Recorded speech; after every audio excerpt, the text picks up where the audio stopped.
Assalamualaikum warahmatullahi wabarakatuh. Saudaraku kaum muslimin dan muslimat, saudara sebangsa dan setanah air, dimanapun Anda ada dan berada. Kali ini bertemu lagi dengan saya Abu Fikri, dalam rangka kebaikan, yaitu tausiah agama. Di sini kita akan membicarakan tentang kebenaran, tentang keselamatan menuju Tuhan. Maka sebelum itu saya sampaikan, ya saya jelaskan bahwa hari ini adalah hari Sabtu, tanggal 1 bulan April tahun 2023 atau tahun 1444 Hijriah.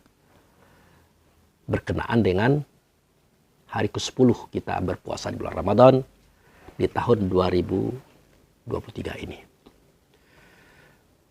Biasanya kalau malam hari saya tarawih merangkap ceramah.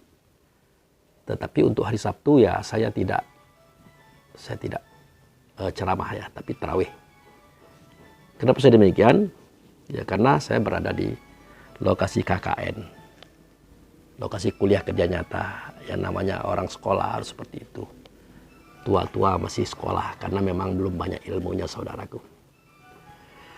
Nah, sebagai ganti daripada tausiah saya malam nanti, hari ini saya buat. Nah, kebenaran saya hari ini di rumah. Adapun tema yang saya ambil adalah masalah belajar. Belajar menurut saya, definisinya adalah mengingat kembali sesuatu yang pernah kita ingat namun kita lupa. Itu belajar. Mengingat kembali sesuatu yang pernah kita ingat namun kita lupa. Kenapa kita lupa? Ya karena terlalu panjangnya perjalanan yang sudah kita lewat. Mulai daripada titik nol. Nah itu. Titik nol itu adalah titik awal. Di mana nol itu bukan sembarang angka. Tetapi dia adalah simbol daripada keberadaan Tuhan. Yaitu Allah Subhanahu wa Ta'ala. Mengapa saya katakan sedemikian? Nol itu kosong. Tetapi dia mengisi segala ruang. Nol itu tidak nyata. Tetapi dia menyatakan segala kenyataan. Nol itu seperti tidak ada. Tetapi dia mengadakan segala keberadaan. Nah, keberadaan apa saja yang diadakan oleh nol? Yaitu keberadaan angka 1, 2, 3, 4, 5, 6, 7, 8, 9. Titik. 9 adalah angka tertinggi daripada angka-angka yang ada. Kalau 11, 12, 13, 21, macam seterusnya itu adalah pengembangan namanya. Dasarnya bermula pada angka 1 sampai angka 9 yang dilahirkan oleh 0 tadi. Jadi kenapa saya mengatakan 0 itu adalah angka simbol ketuhanan? Karena dia itu walaupun berbentuk kosong, dia mengisi segala ruang. Walaupun seperti tidak ada, tapi mengadakan segala yang ada. Seperti angka-angka yang saya katakan tadi. Kemudian untuk membuktikan kehebatan 0 itu adalah, seandainya kita bertemu dengan angka 1 juta, itu kan nolnya 6 itu. Coba kita ambil 1 saja. Kita ambil, kita buang. Maka 1 juta tadi akan berkurang banyak. 9 kali lipat. Yaitu 900.000. Kalau diambil 1 nolnya saja. Apalagi 2, apalagi 3. Parah. Nah itu. Kemudian angka 9, kalau kita kalikan 1, dia pasti 9. Dikalikan 2, pasti 18. Tetapi kalau dikalikan 0, dia tidak akan 9, dia tidak akan 18. Tetapi menjadi 0, kosong. Begitu hebatnya kuasa 0 ini terhadap semua angka-angka yang ada yang sudah dia lahirkan dari 1 sampai 9. Itu kenapa saya katakan dia adalah simbol daripada ketuhanan yang sering kita sebut-sebut dengan nama Allah tadi. Itu. Jadi Anda para ulama jangan mempertanyakan lagi kepada saya mana hadisnya, mana Qur'annya. Ya. Ini kadang-kadang sudah nonton video saya tanya pula mana hadisnya, mana Qur'annya tentang cerita ini. Karena Al-Quran hadis itu adalah dasar pemikir. Awal langkah kita berjalan menuju perenungan yang dikelola oleh akal fikir kita. Dan perlu diketahui sebelum Taurat, Zabur, Injil, Quran itu turun sebagai petunjuk bagi manusia, ya terlebih dahulu Allah menurunkan akal itu kepada kita. Itu pada surah Ali Imran ayat 4. Min qablu hudal linnasi wa anzalal furqan. Sebelum aku menurunkan petunjuk bagi manusia berupa Taurat, Zabur, Injil, Quran, dan suhuf-suhuf yang lain daripada nabi-nabi terdahulu, ya terlebih dahulu aku turunkan kepada manusia itu Furqan, sesuatu yang membedakan yang hak dan yang batil, yang haram dan yang halal, yang patut dan yang tidak patut. Nah, akal itu duluan turun. Kenapa akal duluan turun? Karena dia berfungsi untuk mengolah isi kitab, keterangan kitab, cerita kitab, termasuk hadis. Jadi sekali-kali kita jangan coba-coba membelakangi akal fikir. Karena adalah alat pendeteksi semua petunjuk yang Allah turunkan kepada kita. Termasuk alat pendeteksi apa yang kita dengar, apa yang kita lihat, apa yang kita rasakan, apa yang kita renungkan. Jadi tolong jangan ditanya lagi mana hadisnya. Ya kalau saya mau jujur juga, kita bersuara, berkata, berbuat dari pagi sampai malam. Bisa kita menghitung berapa huruf yang sudah kita nyatakan. Berapa kata yang sudah kita buat. Berapa kalimat yang sudah kita sampaikan. Adakah itu Quran hadis semua? Ternyata tidak juga. Tetapi kita berani menjadikan itu dasar pemikiran. Sehingga keluar suara, kata, dan perbuatan. Kenapa kita berani? Karena suara, kata, dan perbuatan itu kita anggap baik dan benar. Itu. Saudaraku kaum muslimin dan muslimat. Mari kita berjalan kepada angka 1. Ya. Mari kita berjalan ke angka 1. Nah, pada angka 1 ini, ya, pada angka 1 ini, kita diperkenalkan oleh Allah dengan sesuatu yang dianya biasa kita bicarakan. Apa itu? Dia satu dengan Allah, tidak bisa dibedakan. Karena suara Allah, kata Allah, pernyataan Allah, itulah yang dia sampaikan. Sama persis, tidak lebih, tidak kurang. Makanya dia satu dengan Allah, tidak bisa dibedakan. Karena apa yang disampaikan, itulah yang disampaikan oleh Allah untuk kita. Kemudian, dia satu dengan Allah, tidak bisa diceraikan. Kenapa? Allah tidak mungkin mau berbicara dengan kita secara langsung. Kalau kita berbicara langsung dengan Allah atau Allah berbicara langsung dengan kita, maka binasalah kita. Jangankan kita, alam semesta ini aja, langit yang 7 akan binasa kalau Allah berbicara dengan mereka. Nah, sebagai perbandingannya adalah orang yang sudah mati tubuhnya, dimasukkan ke dalam tandu atau ringgo-ringgo, dibawa ke kuburan. Kalau rohnya terjebak di tubuh, dia akan bersuara. Mau dibawa kemana aku, mau dibawa kemana aku, mau dibawa kemana aku. Itu orang jahat. Kalau orang baik, cepat antarkan aku, cepat antarkan aku, cepat antarkan aku. Nah, suara itu, kata Rasulullah, seandainya didengar oleh kalian, pasti semua kalian akan mati. Jadi suara orang yang sudah mati tubuhnya saja, kalau kita dengar mati kita. Lah, logikanya kenapa sewaktu dia masih hidup tidak terjadi apa-apa? Nah, karena suara itu terhijab dengan beberapa saringan-saringan yang Allah punya teknologinya, yang Rasul punya teknologinya. Sehingga seketika suara saya, kata saya, bahasa saya sampaikan kepada kita semua. Aman-aman saja kita mendengarkannya. Tetapi jika filter itu dicopot oleh Allah dan Rasul, maka berbahaya untuk kita dengar. Apalagi kalau kita mendengar suara Allah. Makanya dia satu dengan Allah tidak bisa dipisahkan. Itu artinya di mana Allah bersuara, Allah berkata, maka dia menyampaikan kepada kita. Itulah Rasul. Nah, kemudian lagi dia satu dengan Allah tidak pula boleh disamakan. Ya, karena Allah zat, dia ada sifat. Sebenarnya Allah bukan zat juga, tapi nama daripada zat. Yang nyata zat itu pada sifat. Nah, lalu siapakah yang satu ini? Satu dia dengan Allah tidak bisa dibedakan. Satu dengan Allah tidak bisa dipisahkan. Satu dengan Allah tidak pula boleh disamakan. Lalu siapakah dia ini? Itulah Muhammad.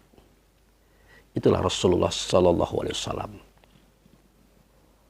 Tapi ingat, kita berbicara ini seketika beliau berada pada dimensi sebelum nama Muhammad itu ada.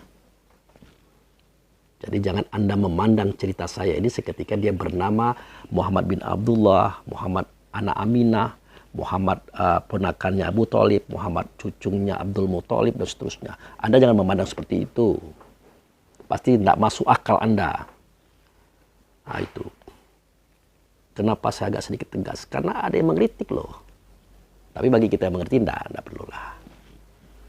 Nah, karena dia mengartikan Muhammad itu hanya Muhammad saja. Padahal Muhammad ini kan punya nama yang banyak. Mulai dari Alif, Amim, Alif Lamim, Alhamdulillah, Alhamdulillahirabbil alamin, Ahmad, akhirnya Muhammad. Nah, ini tidak dipelajari di sekolah-sekolah ini. Sampai-sampai ya seketika kita tidak menemukan pelajaran itu di sekolah, kita anggap tidak ada. Apalagi kita persoalan pula dia sebagai hadis palsu, hadis dhaif, hadis tertolak, macam-macam. Jangankan hadis suara manusia saja, kalau itu benar dan baik, kita pegang loh. Kita jadikan dasar berpikir, dasar berkata dan berbuat. Nah, makanya timbul istilah teori-teori itu. Itu kan bukan Quran, bukan hadis, tapi pandangan manusia terhadap apa yang sudah dia temukan sebagai pengalaman-pengalaman hidupnya. Kita pegang. Jadi terlalu fanatik tidak baik. Kalau fanatik perlu, tapi terlalu fanatik tidak baik. Apalagi kalau fanatik buta. Fanatik tanpa selidik, tanpa koreksi, tanpa survei. Dan mencari data-data pokok tentang kebenaran-kebenaran itu. Oke, lanjut. Itu perjalanan kita di angka 1. Maka masuklah kita kepada perjalanan di angka 2. Di situ kita diperkenalkan oleh Allah dengan sesuatu yang serba dua. Baik, buruk. Putih, hitam, panjang, pendek. Luas, sempit. Semuanya serba dua. Dalam pandangan kita itu berbeda. Tapi dalam pandangan Allah itu sama. Kenapa baik dan buruk dalam pandangan Allah sama? Sementara dalam pandangan kita berbeda. Karena buruk itu adalah ciptaan Allah. Maka tidak mungkin salah. Yang salah itu cara kita memandang baik dan buruk itu. Sehingga terjadi perbedaan. Padahal tanpa buruk, baik itu tidak ada. Tanpa pendek, panjang itu tidak ada. Tanpa hitam, putih itu tidak ada. Keberadaan daripada yang minus-minus tadi untuk menunjang keberadaan yang plus. Yang baik dan benar. Itu. Dalam hal ini saya pernah beranalogi tentang orang yang sedang berada di padang mahsyar. Ini analogi ya. Jangan nanti Anda katakan pula, wah Abu Fikri ngomong begitu. Jangan. Ini sebuah analogi permisalan contoh. Sewaktu itu pengadilan sudah selesai. Semua ahli sorga sudah masuk ke sorga semuanya. Sedang kita ini punya dosa sedikit cuman. Satu dosa kita. Nah tidak bisa masuk sorga karena ada dosa tadi. Lalu kita terkatung-katung di padang mahsyar. Kita tanya kepada Ridwan, malaikat penjaga sorga. Ridwan, ini bagaimana dengan kami ini? Wah terserah Anda. Karena Anda punya dosa satu, ya apa boleh buat. Anda terkatung-katung di sini. Ya masa cuma dosa satu saja, kami harus terkatung-katung di sini. Ya apa boleh buat, itu ketentuan, keputusan Tuhan. Misal. Nah, sekarang Ridwan mohon, tanyakan kepada Allah, apa caranya supaya kami bisa masuk surga? Sehingga dengan dosa kami satu ini, kami bisa masuk surga. Tolong Ridwan sampaikan kepada Allah, apa solusinya? Ternyata setelah Ridwan pulang daripada menghadap Allah tadi, kata Ridwan, itulah solusinya satu. Allah harus ciptakan neraka yang dijaga oleh malaikat Zabaniyah, dipimpin oleh malaikat Malik. Kamu terbakar, kamu tersiksa di dalamnya. Setelah itu barulah kamu bisa masuk surga. Akhirnya apa kata kita? Daripada terkatung-katung seperti ini, ya mendingan ciptakanlah neraka itu, biar kami cepat masuk, biar selesai urusan kami. Nah, singkat cerita, seketika neraka dijadikan, apa yang terjadi? Nerakanya belum selesai saja, kita sudah tidak sabar untuk masuk neraka itu, saudara. Karena tidak tahan, tidak makan, tidak minum panas di padang pasir. Kita ingin menikmati hidup yang layak dalam surga. Tanya kita sama Zabaniyah, kapan selesainya ini mas? Sabar, sebentar. Nah, gitu. Nah, seketika itu selesai, pintu neraka dibuka, kita rame-rame terjun ke dalam neraka. Saking pentingnya neraka itu bagi kita agar kita bisa masuk surga, saudara. Ini sebuah analogi loh. Jangan diartikan ya, tidak itu. Nah, itu. Nah, jadi seketika kita berjalan di angka 2, itulah pengalaman yang kita dapat. Nah, ini kan kita cerita tentang perjalanan kita tadi. Yang tadi kita ingat, akhirnya kita lupa. Begitu. Nah, sekarang kita dibawa lagi oleh Allah tadi, melangkah kepada angka 3. Di situ kita diperkenalkan oleh Allah. Lagi-lagi tentu melalui Rasulnya, melalui Muhammad. Dialah yang awal dijadikan, akhir dizahirkan. Anda bilang pula, wah itu hadis tasawuf itu banyak palsu, banyak daif, macam-macam, terserah. Tapi Anda pikirkan, ya, kadang-kadang gimana ya, ketika saya berhadapan dengan teman-teman saya, statusnya adalah ulama. Seketika saya katakan, awaluddin ma'rifatullah. Mereka katakan itu bukan hadis, itu kata-kata ulama. Oke, saya katakan. Apakah tidak bisa dijadikan dasar? Bisa. Walaupun tidak hadis, walaupun kata ulama misalnya ya. Awaluddin ma'rifatullah. Ya benar, pertama kali kita mengenal kita masuk agama ini, ya kita kenal Allah dulu. Karena kita akan menyembah kepada Dia di dalam agama ini, akan mentaati Dia dalam agama ini. Kita kenal dulu siapa yang akan kita taati itu.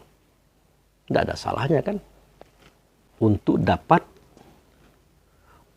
mengenal Allah tadi. Makanya dimulai dari mengenal diri. Man arafa nafsahu faqad arafa rabbahu. Begitu.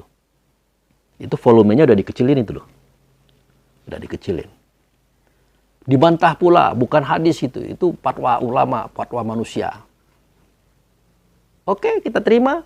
Tidak akan kita bantah itu. Tetapi seketika kita masuk kepada surat pertama, ayat pertama yang diturunkan oleh Allah Subhanahu wa taala. Betul. Surah Al-Alaq ayat 1 itu. Bunyinya Iqra bismi rabbikal ladzi khalaq. Bacalah dengan Tuhanmu yang Maha Menciptakan. Tahu semua orang, apalagi orang sekolah tahu. Tapi pernahkah kita menyadari dalam pandangan batin kita, telusuran jiwa kita, seketika kita membuka lembaran itu, ternyata sahabat ya senyum-senyum tertawa-tawa melihat Nabi mengatakan kata itu. Tapi jangan Anda lihat di dunia ini loh. Anda datang ke Baitullah, Anda saksikan kisah lama itu yang pernah kita lalui dia. Saksikan di situ. Nah itu. Ya sahabat-sahabat tersenyum-senyum. Tertawa-tawa dia. Kenapa dia tertawa-tawa dan tersenyum? Ya karena ya bagaimana mungkin guru besar ini kan nyuruh kita, memerintah kita membaca. Sedangkan dia tidak bisa membaca, tidak bisa menulis. Nanti kalau kita salah, siapa yang perbaiki? Nah, kalau Rasulullah itu arif dan bijaksana, dia memahami hakikat pada diri kita. Ya dia tersenyum juga. Wah, kamu mentertawakan saya ya. Oh, jadi begini sahabat-sahabatku. Yang aku maksud ikro di situ bukan membaca tulisan, bukan membaca buku, tetapi dengarlah, lihatlah, rasakan sesuatu itu suatu kepahaman. Jadi dia tidak mengajarkan kita membaca tulisan atau membaca buku karena dia tidak bisa membaca, tidak bisa menulis. Nah, disuruhnya kita dengarlah sesuatu itu. Lihatlah sesuatu itu, rasakan sesuatu itu suatu kepahaman. Itu membaca namanya. Itu yang beliau ajarkan. Nah, tetapi kalian tidak bisa mendengar, tidak bisa melihat, tidak bisa merasa kalau tidak dengan nama Tuhan. Apa itu nama Tuhan? Ya nama Tuhan ya nama Tuhan. Dari Allah, Rahman, Rahim, Malik, Kudus, Salam, Mukmin. Itu nama Tuhan. Nah, itu. Nah, kemudian di situ ada kalimatnya, Iqra bismi rabbikal ladzi khalaq. Bacalah dengan nama Tuhan. Timbul pertanyaan, siapa yang dengan nama Tuhan? Kalau nama Tuhan yang saya sebut tadi. Nah, yang dengan nama Tuhan itu, itulah roh kita. Roh inilah yang mendengar di telinga, yang melihat di mata, yang merasa di hati, berpikir di otak. Tanpa roh ini, itu tidak bisa terjadi. Mendengar tidak bisa terjadi, melihat tidak bisa terjadi, merasa tidak bisa terjadi, berpikir tidak bisa terjadi. Itulah membaca. Makanya beliau katakan, tanpa dia yang dengan nama Tuhan, Anda tidak akan bisa membaca. Nah itu. Nama Tuhan yang keberapa yang disandang? Yaitu nama Tuhan yang ketujuh. Allah, Rahman, Rahim, Malik, Kudus, Salam, Mukmin. Nah itu dia.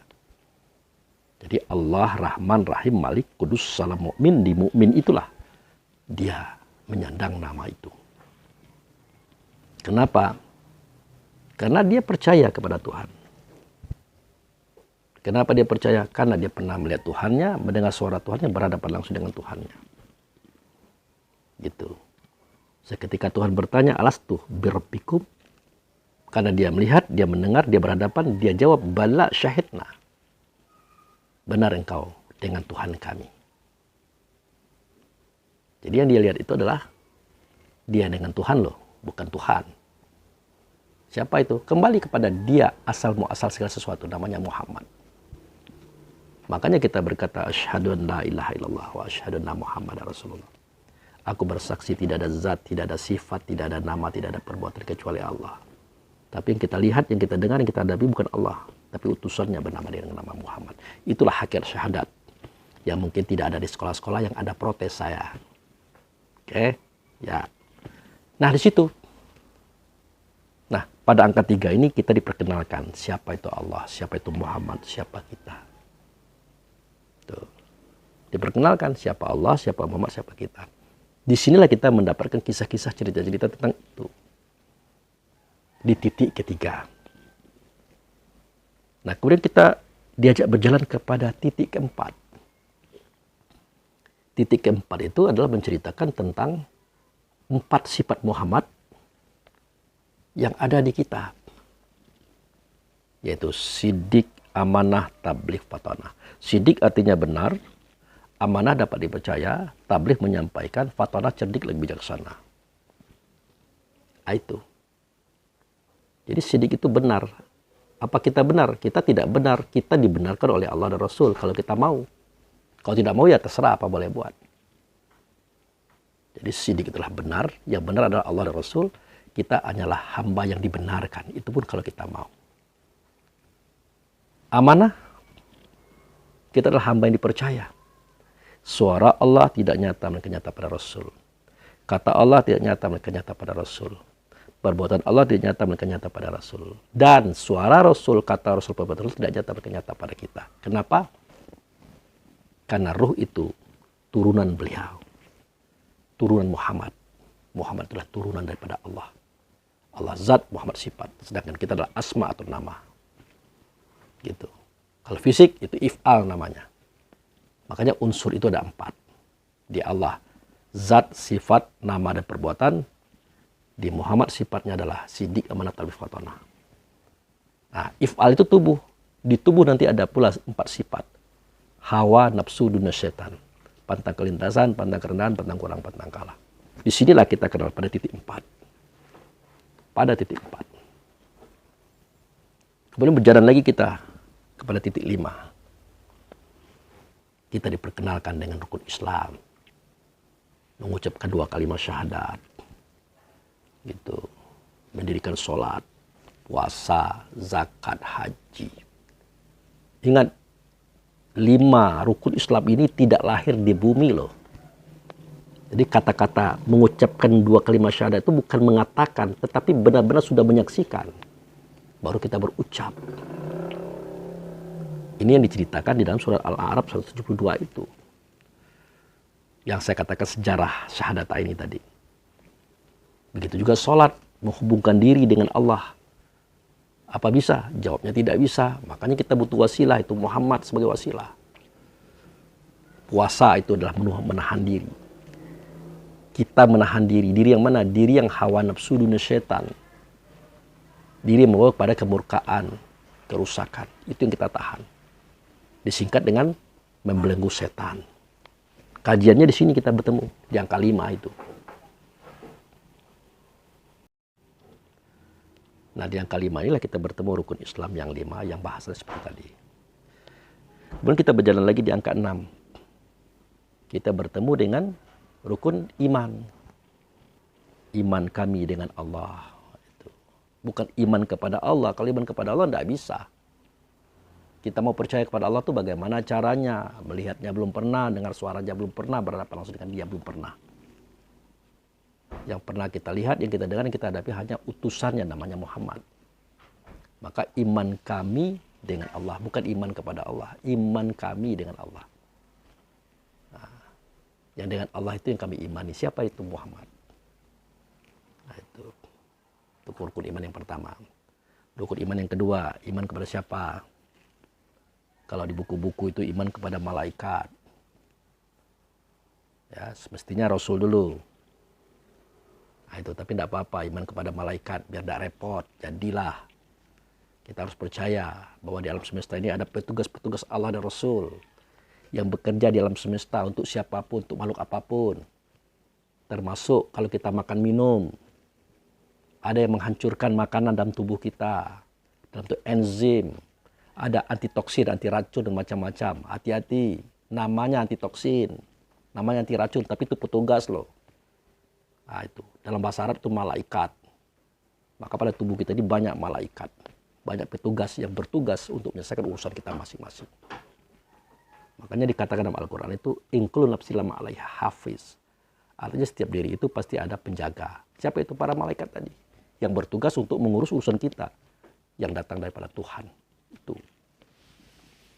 Nah, itu iman kepada malaikat. Kemudian iman kepada Rasul. Nah, apakah benar kita iman kepada Rasul? Jawabnya tidak juga. Iman kepada Rasul-Rasul. Rasul itu punya Rasul gitu. Nah. Utusan itu punya utusan. Kalau Muhammad jelas Rasul, tapi Muhammad punya utusan. Utusannya ada pada diri kita itu. Ruh itu utusannya dia. Nah, kenapa kita harus beriman kepada dia? Karena mau beriman kepada Allah susah. Harus beriman kepada Rasul dulu.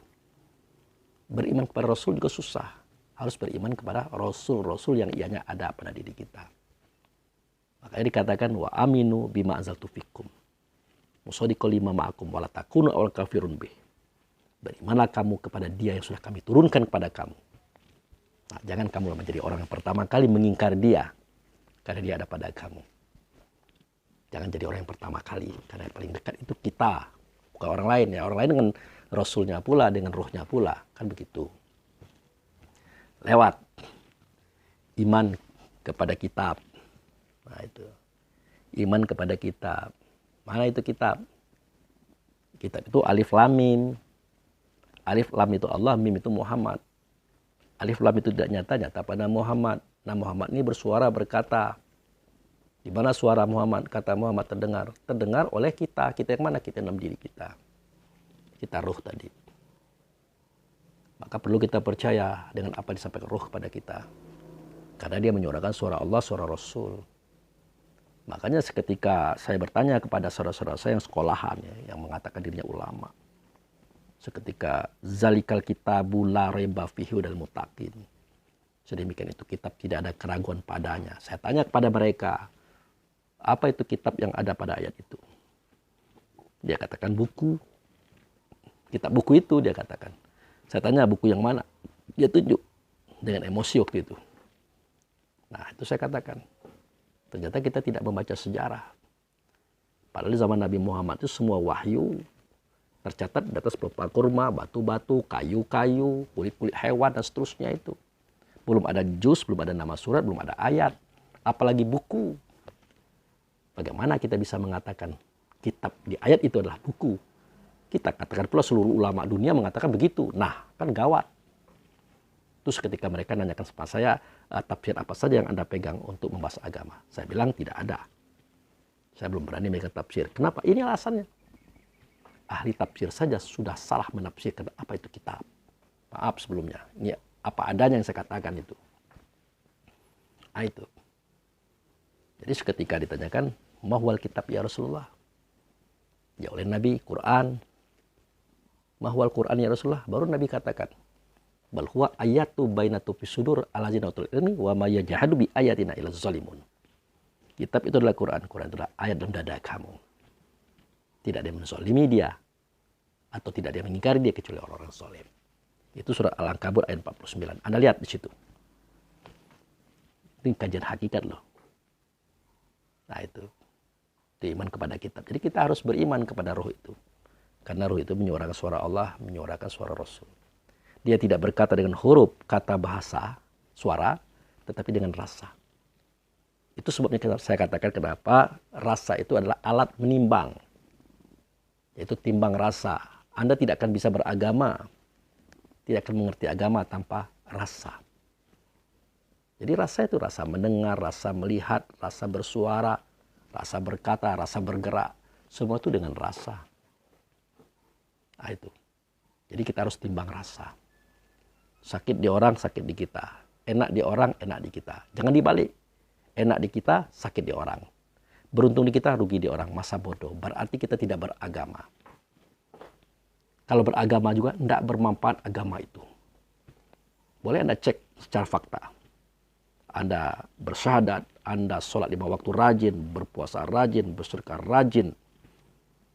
Ke Mekah berkali-kali, umroh haji. Tapi mulut Anda, suara Anda, kata-kata Anda kasar. Sikap Anda brutal. Tidak ada perik kemanusiaan. Apa kata orang? Percuma punya agama. Bukan percuma, memang tidak ada agamanya. Begitu. Itu memalu-malukan agama saja. Makanya timbang rasa itu dalam agama itu penting, saudara. Oke. Nah, apalagi tuh? Iman kepada kitab sudah. Nah, iman kepada hari berbangkit. Nah, itu dia. Iman kepada hari berbangkit. Susah kita mengimani. Ya, gimana ya?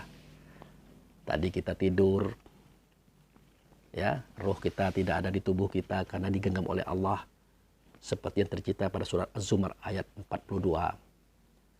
Allah itu menggenggam roh orang yang mati, menggenggam orang yang hidup seketika dia tidur, menahan yang satu karena bangkainya sudah rusak, melepaskan yang satu karena bangkainya ada di kasur. Sesungguhnya kejadian tidur ini adalah kejadian yang amat besar bagi siapa? Bagi mereka yang berpikir dengan akalnya. Nah, waktu itu kan kita tidak bangkit. Maka dikembalikan roh, maka kita bangkit. Sederhana saja kita memandang agama ini. Tidak usah jauh-jauh lah gitu. Nah, perhatikan itu aja. Waktu kita sedang tidur, apa yang kurang? Telinga ada, tidak bisa dengar. Mata ada, tidak bisa lihat. Otak ada, tidak bisa berpikir. Mulut ada, tidak bisa berbicara. Semuanya tidak ada. Tapi tiba-tiba dibangkitkan oleh Allah dengan dimasukkan ruh atau dititipkan ruh kembali ke dalam tubuh kita. Makanya tidur itu adalah saudara mati. Nah itu. Makanya doa tidur adalah Bismikallahumma ahya wa bismika amut. Dengan nama Engkau ya Allah, aku hidup. Dengan nama Engkau aku mati. Dengan nama yang mana? Dengan mukmin tadi. Dengan ruh tadi. Kalau dia masuk aku hidup, kalau dia keluar aku mati. Itulah proses yang tidur. Yang harus kita pahami. Nah itu. Mungkin di sekolah ada pelajarannya. Di dalam kajian tasawuf orang-orang awam ada itu. Terutama kajian orang tua kita dulu. Para wali-wali dan seterusnya. Nah itu. Doa bangun tidur. Alhamdulillahillazi ahyana ba'da ma amatana wa ilaihi nusyur. Segala puji bagi Allah yang telah menghidupkan kami pada mati kami. Itu kita yang mengatakan. Apa itu tidak berbangkit? Cukup itu saja jadi catatan sebagai alasan bahwa masa berbangkit itu memang ada, saudara. Terlalu jauh kita cerita akhirat. Itu. Apalagi iman kemana? Iman kepada kadar baik dan kadar buruk. Datang daripada Allah. Iya, betul ada. Walaupun di hadapan Allah baik dan buruk itu tidak ada bedanya. Seperti yang saya katakan tadi. Itu. Jadi seketika kita beruntung, seketika kita menang, seketika kita berhasil. Sebenarnya bukan kita yang beruntung, bukan kita yang menang, bukan kita yang berhasil. Bertemu kehendak Allah dengan kehendak kita. Makanya jadinya begitu. Nah, beruntunglah kita, menanglah kita, berhasillah kita. Tapi kalau tidak bertemu kehendak Allah dan kehendak kita, bagaimanapun kita didukung oleh siapapun, tidak akan bisa. Mau presiden, mau menteri, mau gubernur mendukung kita. Tidak akan jadi itu. Itu. Nah, oleh karena itu dalam hidup ini, saudaraku, kebenaran itu yang perlu ditegakkan. Kejujuran, keikhlasan. Jangan ada embel-embel buruk di belakang semua itu. Ketahuilah, jika kita jujur, ikhlas, berbuat sesuatu itu, Allah akan mengangkat kita. Allah akan menghargai kita dengan kemuliaan. Bagaimanapun kita dijatuhkan orang, tidak usah takut.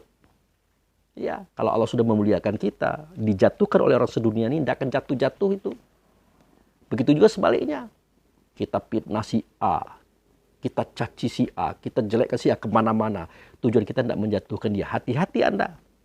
Kalau dia dekat dengan Allah, dia tidak akan jatuh, tapi Anda yang akan terjatuh. Pahami itu, saudara. Gitu. Nah, itu seketika kita berada di titik 6. Ya. Nah, kemudian kita masuk kepada titik 7. Kita berjalan kepada titik 7. Nah, titik 7 ini kita mengenal. Ada 7 hari. Sebenarnya hari tidak pernah 7. Hari itu 6. Tidak ada hari 7 itu. Mulai daripada Ahad, Isnani, Salasa, Arba'ah, Khamsah, itu 5. Kenapa kok Jumat bukan 6? Bukan Tis'atun misalnya. Karena Jumat itulah satu hari di mana berkumpulnya 6 hari tadi. Jadi hari 1, hari 2, hari 3, hari 4, hari 5, hari 7 itu berkumpul di satu hari. Namanya Jumat. Maka seakan-akan hari itu 7. Sebenarnya hari itu 6. Tapi tidak apa-apa. Karena hari tempat berkumpul itu, hari Jumat itu juga satu hari hitungannya. Maka bertemulah kita dengan hari yang 7. Itu. Nah, lebih dari itu, kita akan dipertemukan oleh Tuhan dengan sifat yang 7 ada pada diri kita. Nah itu, sifat yang 7 ada pada diri kita. Bermula sifat Allah turun kepada Rasul, sifat Rasul turun kepada kita. Ada namanya kodrat, irodat, ilmu, hayat, sami', basar, kalam. Kodrat itu adalah kuasa. Allah itu kuasa. Di mana nyata kuasa Allah itu ada pada Rasul. Anda tidak tahu Rasul yang mana ini. Kita katakan bahwa Muhammad Nabil Umi yang anak Abdullah. Ya, kalau kita lihat itu ya rasa saja tidak mungkin. Tapi ingat, beliau ini punya nama yang banyak, punya masa yang banyak, punya dimensi yang banyak. Jangan lihat ketika dia mengingun kambing. Seketika dia menjadi manusia kayak kita, tidak masuk. Gitu. Jadi kodrat di Allah nyata di Rasul. Nah di kita apa ada kodrat itu? Ada kodrat itu. Kalau di kita saja ada, kenapa di Rasul tidak ada? Kan gitu logikanya. Nah, kalau di kita bukan kodrat namanya, tapi kodirun. Dikuasakan. Di mana posisinya pada tubuh kita? Di otak, tulang, urat. Nah itu, kuasa berpikir. Otak kuasa berpikir, tulang kuasa berdiri, urat kuasa bergerak. Itulah kuasanya Muhammad ada pada kita. Kuasa Allah ada pada Muhammad, kuasa Muhammad ada pada kita. Begitu urutannya, saudara. Jangan pernah sekali-sekali kita memutuskan Muhammad dengan Allah. Jangan sekali-sekali kita mandiri dalam hidup kita. Itu omong kosong. Oke, nah, lanjut. Kemudian sifat yang kedua, irodat. Allah berkehendak.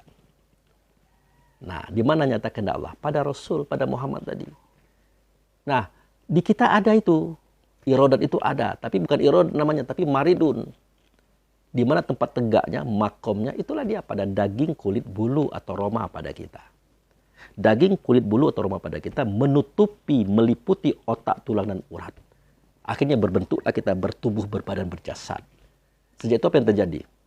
Kita butuh langit untuk atap, bumi untuk berpijak, makanan, minuman, macam-macam. Maka diciptakanlah alam semesta ini oleh Allah. Karena adanya irodat itu, juga ada pada kita namanya maridun. Makanya Allah katakan melalui Rasulnya, walazi khalaqalakum ma fil ardi jami'a. Kan jelas itu.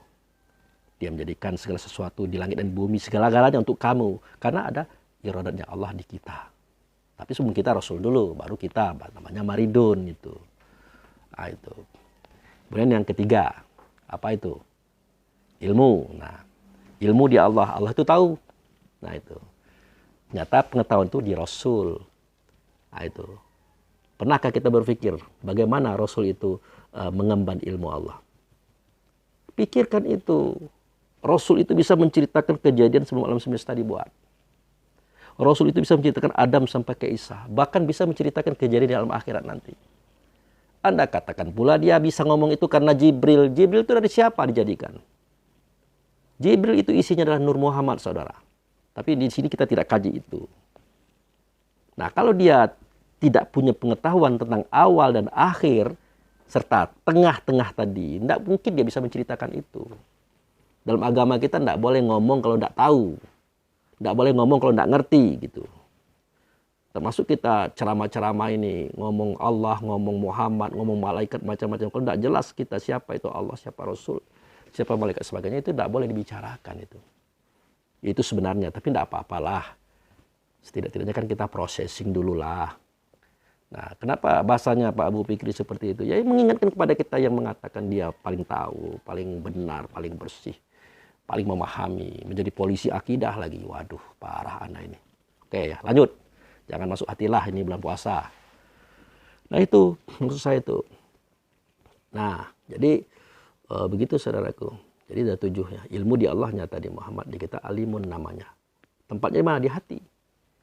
Nah, siapa itu di hati? Di hati itu adalah ruh. Siapa namanya mukmin? Dia itu alimun, dia itu tahu. Tapi dia lupa. Nah, ini yang saya ceritakan tadi. Belajar adalah mengingat kembali sesuatu yang pernah kita ingat, tapi kita lupa. Itulah dia. Perjalanannya dari angka 0, 1, 2, 3, 4, 5, 6, 7 yang saya ceritakan hari ini. Itu saudaraku. Nah, jadi alimun itu dia tahu. Allah tahu, Rasul tahu, dia juga tahu. Walaupun dia diberitahu, tapi tetap dia tahu. Coba Anda pikirkan itu. Bagaimana seorang manusia bisa menciptakan gedung yang tinggi? Dari mana inspirasi yang dia tangkap? Dari mana? Dari belajar. Apa itu belajar? Mengingat kembali sesuatu yang pernah dia ingat tapi lupa. Artinya dia pernah melihat gedung sebelum ini, saudara.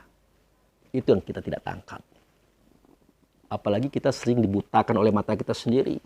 Ditulikan oleh telinga kita sendiri. Kita kira kita zaman modern. Zaman dulu kuno, kita bilang begitu. Padahal modern itu sudah terjadi berkali-kali. Kuno pun sudah terjadi berkali-kali. Di zaman sekarang ini, contoh ya, modern ya. Jatuh saja hujan meteor di alam semesta kita ini, apa yang terjadi? Semua satelit yang di angkasa itu hancur rusak. Semua fasilitas dunia hancur luluh lantak. Semua tanah mati, tidak bisa menumbuhkan apapun. Apa yang terjadi? Terpaksa kita menjadi orang primitif. Alat-alat tidak ada lagi, melainkan batu yang kita pakai. Penutup badan tidak ada lagi baju, terpasang daun-daun santung kayu yang kita pakai.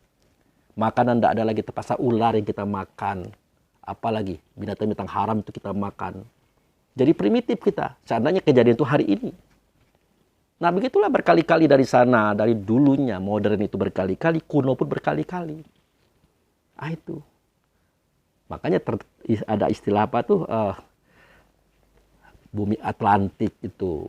Ya, penduduknya hebat. Terkenal kesohor. Akhirnya tenggelam oleh bencana alam. Nah, bencana alam itu yang menjadikan modern berkali-kali terjadi dan kuno pun berkali-kali terjadi. Salah satu bentuk daripada kehebatan daripada pengetahuan tadi ya, yang Allah berikan kepada manusia. Kalau kita mengatakan zaman sekarang modern, menurut saya belum lah. Lebih hebat zaman-zaman orang dahulu yang kita katakan kuno. Makanya kita lihat Al-Quran itu. Di situ ada cerita Nabi Sulaiman. Nabi Sulaiman itu saudara, seketika Ratu Balqis mau masuk ke istananya beliau. Itu mengangkat rok dia itu. Kenapa? Karena di istana itu dia lihat air. Ini teknologi apa ini? seorang ratu, kata kalau elitnya orang pada waktu itu, di zaman itu, di negerinya, sampai ngangkat rok. Karena melihat lantai istana Sulaiman itu seperti air. Padahal bukan air itu. Sulaiman mengatakan, jangan usah diangkat, itu bukan air. Nah ini teknologi ini bagaimana ini? Apakah ada teknologi itu sampai sekarang? Tidak ada teknologi itu. Tidak ada. Belum ketemu. Kemudian ada istilah transformasi. Ya, artinya memindahkan suatu benda yang jauh ke sini dengan waktu cepat. Kita baru mulai berpikir, kita mulai baru merancang. Di zaman Nabi Sulaiman sudah ada itu. Transformasi itu sudah ada. Coba lihat kisah di mana Nabi Sulaiman hendak memindahkan singgasana Ratu Bilqis yang begitu jauh, dipindahkan ke istananya beliau. Sampai beliau bertanya, siapa di antara kalian yang bisa memindahkan itu dengan waktu cepat? Berkatalah Raja Jin, namanya Jin Ifrit. Aku bisa. Anda kenal siapa Jin Ifrit? Itu adalah cendekiawannya bangsa Jin waktu itu. Aku bisa. Berapa lama kata Sulaiman? Anda berdiri, Anda duduk, sampai. Atau Anda duduk, Anda berdiri, sampai. Maka berkata Sulaiman, siapa yang lebih bisa lagi? Yang lebih cepat lagi dari itu? Maka berkatalah orang yang mendapatkan ilmu daripada kitab, bukan buku. Orang yang mendapatkan ilmu hikmah yang muncul daripada rasa dirinya ketika dia merantau, berjalan menuju Allah di tempat pertemuan dengan Tuhan. Itu yang mengatakan bahwa aku bisa mendatangkan itu Sulaiman. Dalam waktu singkat. Anda pejamkan mata, Anda buka. Sampai. Nah itu teknologinya mereka begitu, saudara. Kita belum ada itu. Cuman ada di film Star Trek. Star Trek, ya. Film Star Trek. Film hobi saya waktu saya masih kecil-kecil dulu. Ada itu. Kapten Kirk itu, Kapten Kirk ya, dia turun dari pesawatnya, turun ke kisah sekian tahun yang lalu, atau kisah sekian tahun yang akan datang. Nah, itu kan transformasi semua itu. Ide dari pemikiran orang sekarang ini yang belum terbukti sebenarnya. Di zaman Nabi Sulaiman sudah ada. Nah, itu jangan sembarangan ngomong kuno-kuno. Kita ini yang kuno ini, belum modern kita ini. Nah, itu. Sudah tuh disampaikan pula bahwa Nabi Sulaiman itu punya sejadah terbang. Nah, kita kira sejadah terbang beneran? Tidak mungkin lah. Sejadah terbang, jangan sejadah terbang. Kita naik pesawat saja, dibuka pintunya, terbang semua kita. Saking begitu cepatnya angin bersama dengan jalannya pesawat. Apalagi itu sejadah, masuk angin lah beliau itu. Artinya di zaman Nabi Sulaiman itu sudah ada pesawat, saudara.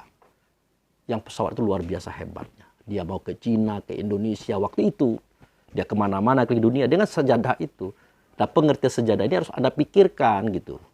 Jangan Anda artikan kain yang selembar, enggak. Itu pesawat maksudnya. Nah kenapa teknologi Sulaiman begitu hebat pada waktu itu? Karena Sulaiman punya pasukan jin dan manusia. Jin dan manusia. Nah ingat, jin itu adalah orang yang terdahulu lahir daripada kita. Generasinya pertama kali muncul daripada kita. Dia duluan. Jadi teknologinya sudah hebat, saudara. Sudah hebat.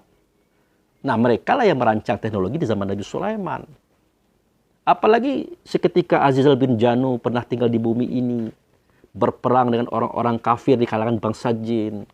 Dia terdesak. Akhirnya dia hampir terbunuh semuanya. Maka berkat pertolongan Allah, maka didatangkanlah bantuan daripada para malaikat. Maka semua musuh-musuh itu musnah. Nah, itu perang hebat, bukan perang kecil-kecilan itu. Teknologinya luar biasa, hebat, tidak bisa diceritakan lah sebenarnya. Nah, berdasarkan itulah maka Azizal bin Janu dipindahkan oleh Allah. Nah itu, dipindahkan oleh Allah istilahnya ya, ke suatu tempat namanya sorga. Nah itu sebenarnya bukan sorga, itu adalah planet lain yang jauh dari matahari. Subur, makmur. Nah disitulah mereka duduk bersama-sama bangsa yang selamat tadi. Disitulah mereka beribadah 3.000 tahun kata Rasulullah. 3.000 tahun di situ. Tentu mereka membangun teknologi di situ. Nah setelah 3.000 tahun mereka di situ membangun teknologi lagi. Dilahirkanlah Adam di tempat itu. Nah di situ pula Hawa dilahirkan gitu. Nah jadi Adam sudah punya gedung, punya baju, punya macam-macam sebagai itu adalah teknologi mereka itu. Jangan kita katakan kuno gitu. Nah itu akhirnya Adam dilarang mendekati pohon. Hawa juga dilarang dekati pohon. Nah, pohon yang dimaksud adalah bukan pohon, buah dimaksud bukan buah-buahan itu. Itu adalah pohon buah koldi. Pohon itu punya buah, nama buahnya koldi. Koldi itu artinya kekal, regenerasi, tidak boleh dekat-dekatan. Tidak boleh berhubungan seksual dulu, walaupun kamu sudah suami istri, belum waktunya gitu. Nah, nanti. Tapi karena dia di lokasi itu cuma dua saja, berduaan saja, otomatis yang ketiga setan. Mana setan? Apakah azal bijanu? Tidak juga. Selera mereka itu yang setan. Bagaimana caranya? Masuknya ular ke pintu sorga. Maka mereka menjelma menjadi setan. Nah, ular itu adalah bagian daripada laki-laki, pintu sorga itu adalah bagian daripada perempuan. Begitu bahasanya agama, saudara. Sopan. Cuman kita butuh akal fikir untuk memahaminya dengan baik. Dah terlempar mereka berdua. Kemana terlempar? Ke planet bumi ini. Nah, itu dia ceritanya. Itu. Termasuk Azal bin Jadu dan pasukan juga diturunkan ke planet bumi ini. Nah, sisa teknologi mereka, sisa peninggalan mereka di alam sana, di planet sana masih ada sampai sekarang. Itulah yang dicari oleh orang Rusia, oleh orang Amerika. Alasannya menjelajah langit, mencari planet ini, planet itu. Padahal dia mencari adalah kebun kenikmatan atau sorga tadi. Atau bumi Aden. Itu yang mereka cari. Sama dengan kita sekarang inilah, cari harta karun. Padahal karun bukan di Indonesia, tapi di daerah sana itu. Tapi tetap dikatakan mencari harta karun. Kira-kira begitu, saudara. Nah, itu cerita teknologi tadi. Nah, itu ilmu ya. Kemudian kembali kepada cerita tadi. Nah, hayat di Allah. Artinya Allah itu hidup. Apakah benar Allah hidup? Allah tidak hidup, tetapi menghidupkan. Yang hidup itu siapa? Muhammad. Allah yang menghidupkan Muhammad. Itu. Nah, di kita ada hidup itu. Namanya bukan hayat, tapi hayun. Letaknya di mana? Di jantung. Jadi kalau Anda dioperasi, kesadaran Anda hilang, roh Anda keluar, tapi jantung tetap bergerak. Jadi itu membedakan antara jiwa dan ruh. Kalau jiwa itu adalah yang ada di jantung, kalau ruh itulah yang ada di hati. Seketika dia keluar, maka jantung tetap bergerak, maka operasi itu tetap jalan. Insya Allah Anda tetap hidup. Ini bahasa ringkasnya saja nih. Nah, kenapa lagi tuh? Nah, sami' di Allah. Nah, itu nyata pada Muhammad. Di kita sami'un. Posisinya di mana? Di telinga. Kita mendengar-dengar itu. Dan seterusnya. Basir di Allah. Di kita basyirun. Di mana tempatnya? Di mata. Kalam di Allah nyata di Rasul. Di kita mutakalimun. Berkata-kata. Jadi berkata-kata ini walaupun kita biasa ngomong, biasa berkata-kata, itu bukan kata kita juga. Tuh. Ya jangan gampang-gampang ngomong kita. Contohnya Nabi Zakaria yang pernah saya contohkan dulu. Seketika dia sudah tua, dia pengen punya anak, tapi tidak mungkin. Sedangkan dakwah ini tetap berjalan. Maka dia mengadu kepada Tuhannya. Maka berkata Allah melalui malaikat Jibril. Nah itu istilahnya itu. Nah itu. Bahwa dia akan punya anak. Anak laki-laki yang bernama Yahya. Lalu Zakaria bertanya bagaimana mungkin? Apa tanda-tandanya? Dikatakan oleh malaikat, oh tanda-tandanya adalah Anda tidak bisa berbicara 3 hari 3 malam. Akhirnya terbukti, seketika istrinya mulai hamil, Zakaria tidak bisa berbicara 3 hari 3 malam. Padahal dia hobi berbicara, dia pendakwah, biasa berbicara. Kenapa tidak bisa berbicara? Karena Allah cabut hak bicaranya, itu. Nah begitu juga di zaman Zakaria juga. Waktu itu Nabi Isa lahir kan, tapi belum Nabi di waktu itu. Istri ibunya dipitnah, dikatakan wanita penzina karena Siti Maryam hamil tanpa suami, diusir. Nah, setelah pulang dia melahirkan anaknya di luar rumah, dicaci-caci oleh keluarganya, oleh orang Yahudi, macam-macam itu, penzina macam-macam. Nah, Maria juga udah mau ngomong, Siti Maryam juga udah mau berbicara dia, tapi ditahan oleh Allah. Stop, biarkan bayi itu yang ngomong. Nah, diberilah oleh Allah hak ngomong si bayi tadi. Maka dia berkata, hai Bani Israel, ketahuilah bahwa aku adalah utusan Allah, namaku Isa ibnu Maryam. Akan memperbaiki semua perangai kamu yang telah menyalahgunakan ajaran Musa, Harun yang ada pada Taurat. Itu dia ceritanya itu. Nah, di titik 7 kita diperkenalkan kisah itu, saudara. Masih banyak lagi kisah yang kita ketahui, yang kita lupa itu. Nah, masuk kita ke langkah yang ke-8. Nah, itu apa itu 8? Nah, 8 itu adalah 8 pintu surga. 8 pintu neraka. Di situ kita baru diperkenalkan. Itu dia. Oh, apa itu nama-nama pintu surga? Apa itu nama-nama pintu neraka? Tidak perlu kita ketahui itu. Itu urusan akhirat. Yang perlu kita ketahui adalah 8 pintu yang ada pada diri kita. Dia bisa membawa kepada surga, dia bisa membawa kepada neraka. Apa itu 8? Itulah anggota wudhu. Anggota wudhu itu telapak tangan, mulut, hidung, mata yang kita cuci dengan muka, telinga, dan seterusnya itu. 8 anggota wudhu itu, kalau dirapikan, dibersihkan, disucikan sesuai dengan filsafat wudhu, dia akan melahirkan surga di hati kita. Itu, makanya hati itulah Jannatun Naim atau kebun kenikmatan, kebun rasa, saudara. Dari 8 pintu itu munculnya. Sebaliknya, hati itu bisa menjadi neraka, hangat panas, membakar diri kita. Membakar perasaan, membakar pikiran, membakar suara, membakar perkataan kita. Kenapa? Masuk kepada pintu yang 8 tadi, maksiat-maksiat. Yang dilarang itu dilakukan oleh 8 tadi. Makanya sholat membersihkan melalui wudhunya itu, saudaraku. Nah, 8 anggota wudhu itulah pintu surga. 8 anggota wudhu itulah pintu neraka yang membawa kita kepada pilihan kita masing-masing. Mau ke neraka atau mau ke surga. Itu intinya. Nah, sampailah kita di titik ke-9. Nah, 9 itu kita akan mengenal siapa matahari, siapa bulan, dan siapa 7 bintang. Nah, matahari itu bukan Allah, bukan Tuhan, tapi sebagai simbol yang memancarkan sinar sejati. Kepada apa? Kepada bulan. Bulan itu bukan Rasul, bukan Nabi, bukan Muhammad, tapi sebagai simbol Muhammad. Jadi cahaya matahari ada di bulan. Memantulah dia ke bumi. Bumi itulah kita. Di dalamnya ada yang 7 yang saya katakan tadi. Maka bersatulah Allah Muhammad kita dalam bentuk kehidupan nyata, kehidupan gaib, hakikat. Nah itu. Nah inilah perjalanan yang sudah kita lalui yang kita lupa. Kalau kita rajin mengingat kembali perjalanan itu, dia akan terbuka, pelan-pelan akan terbuka. Kita akan banyak tahu dan kita akan bisa bercerita, saudara.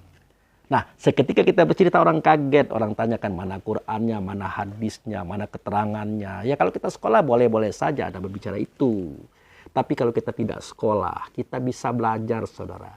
Kita bisa mengingat kembali apa yang pernah kita ingat tapi kita lupa. Caranya bagaimana? Dengan renungan batin kita. Itu. Di mana itu batin? Ada di hati kita. Dia punya pendengaran, dia punya penglihatan, dia punya perasaan, dia punya jangkauan. Anda akan mengatakan mustahil, berarti Anda keliru dong.